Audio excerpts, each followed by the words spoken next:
Hello friends, welcome to my channel. இன்றைக்கி வீடியோவில் பார்த்தீங்கன்னா என்னோடய ஸ்டைலில் நல்ல மொறுமொறுன்னு உள்ளே வந்து நல்ல இனிப்பாக சோமாஸ் எப்படி செய்யலான்னு பார்க்கலாம் வாங்க. நம்ம சேனலுக்கு நீங்கள் புதுசாக இருந்தீங்கன்னா மறக்காமல் சப்ஸ்கிரைப் பண்ணிவிட்டு கூடவே பெல் பட்டனையும் கிளிக் பண்ணிடுங்க. ஒரு பவுல் எடுத்துகிட்டு 1 கப் அளவுக்கு மைதா, 2 டேபிள் ஸ்பூன் வெள்ளை ரவை, பிஞ்ச் போல் உப்பு, 1 டீஸ்பூன் நெய் சேர்த்துக்கலாம். சேர்த்துட்டு நல்லா கலந்து விட்டுருவோம். நீங்கள் எந்த கப்பில் மைதா எடுக்கிறீங்களோ அந்த கப்பில் தான் மற்ற எல்லா பொருட்களும் நீங்கள் சேர்த்துக்கணும். இப்போ நெய் சேர்த்துட்டு இந்த மைதா ரவையெல்லாம் வந்து நல்லா மிக்ஸ் ஆகிற அளவுக்கு கலந்து விட்டுறலாம். நெய் வந்து நீங்கள் சிரமமாக இருந்தால் உருக்கி கூட சேர்த்துக்கோங்க. நான் வந்து அப்படியே கட்டியே சேர்த்துக்கிறதுனால நல்லா கரைச்சி விட்டு பிசைஞ்சு எடுத்துக்கிறேன்.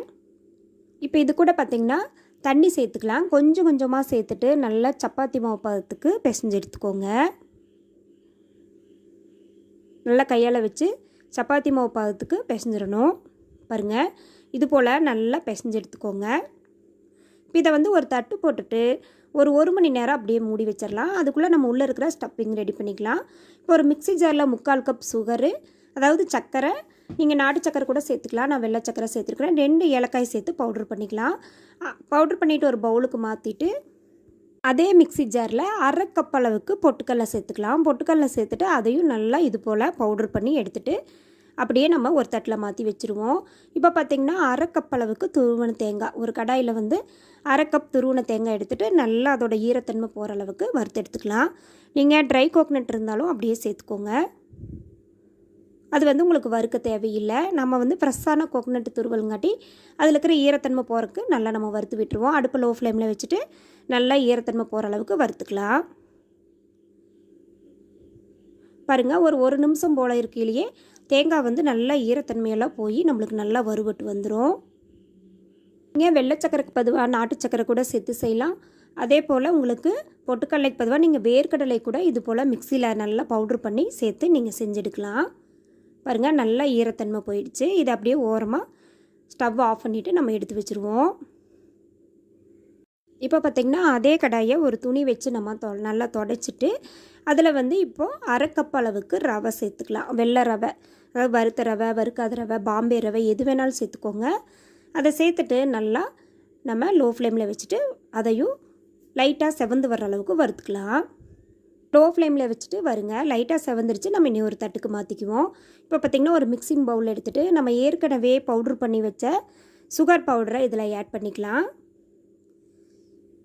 ஒரு ஸ்பூனால் வச்சு நல்லா கலந்து விட்டுட்டு இது கூட நம்ம வறுத்து வச்சுருந்த தேங்காய் துருவலை சேர்த்துக்குவோம்.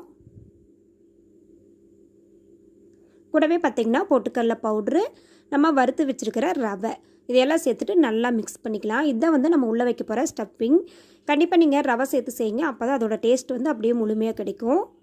பாருங்கள், நல்லா மிக்ஸ் பண்ணியாச்சு. இது அப்படியே ஓரமாக இருக்கட்டும். இப்போ நம்ம ஏற்கனவே பிசைஞ்சு வச்சுக்கிற மாவில் ஒரு மீடியம் சைஸான உருண்டை எடுத்து இது போல் சப்பாத்திகளில் நம்ம பரத்தி விட்டுருவோம். ரொம்ப லேஸாக இருக்கக்கூடாது, ரொம்ப திக்காகவும் இருக்கக்கூடாது. மீடியம் சைஸில் நம்ம நல்லா பரப்பி விட்டுடலாம். பாருங்கள், இது போல் நல்லா பரப்பிட்டு இப்போ இதுக்கு சென்டரில் பார்த்திங்கன்னா நம்ம ரெடி பண்ணி வச்சுருக்கிற ஸ்டப்பிங்கை வந்து சென்டரில் நம்ம அப்ளை பண்ணிக்கலாம். பண்ணிவிட்டு இது போல் எடுத்துகிட்டு ஓரங்களில் இது போல் அமுத்தி விடுங்க. இல்லை உங்களுக்கு ஃபோர்க் இருந்தாலும் வச்சு நீங்கள் ஓரங்களில் வந்து நீங்கள் அமுத்தி விட்டுடலாம். கொஞ்சம் அழுத்தம் கொடுத்து அமுத்துங்க. அப்போ தான் நம்மளுக்கு சோமாஸ் போலையே சேஃப் வந்து நம்மளுக்கு நல்லா கிடைக்கும். பாருங்கள், வீடியோவில் காட்டிக்கிறேன். இது போல் மிச்சிருக்கிற எல்லா மாவையுமே நான் வந்து ரெடி பண்ணி எடுத்து வச்சுருக்கிறேன்.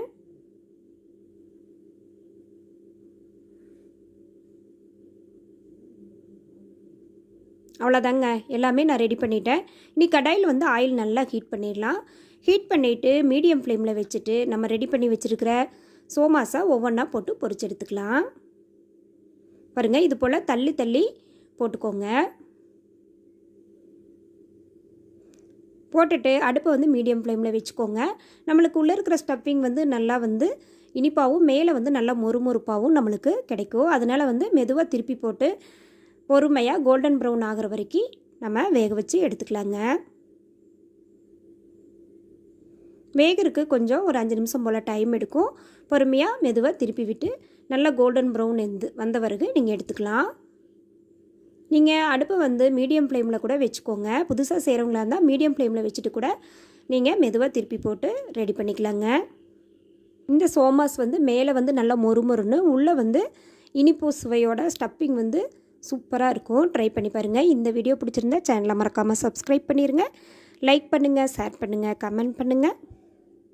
அவ்வளோதாங்க, நல்லா வந்துருச்சு. இனி நம்ம எடுத்துக்கலாம். எடுத்து ஒரு தட்டுக்கு மாற்றி ஆற விட்டுருவோம். மிச்சம் இருக்கிற சோமாசில் நான் பொரித்து ரெடி பண்ணிட்டேன். அவ்வளோதாங்க, இந்த தீபாவளிக்கு நல்ல மொறுமொறுன்னு சோமாசு நான் சொன்ன அளவுகளில் ட்ரை பண்ணி பாருங்கள். நல்லா மேலே மொறுமொறுன்னு உள்ளே ஒரு இனிப்பான சுவையோட சூப்பராக வந்திருக்கு. ட்ரை பண்ணி பாருங்கள். தேங்க்யூ ஃபார் வாட்சிங்.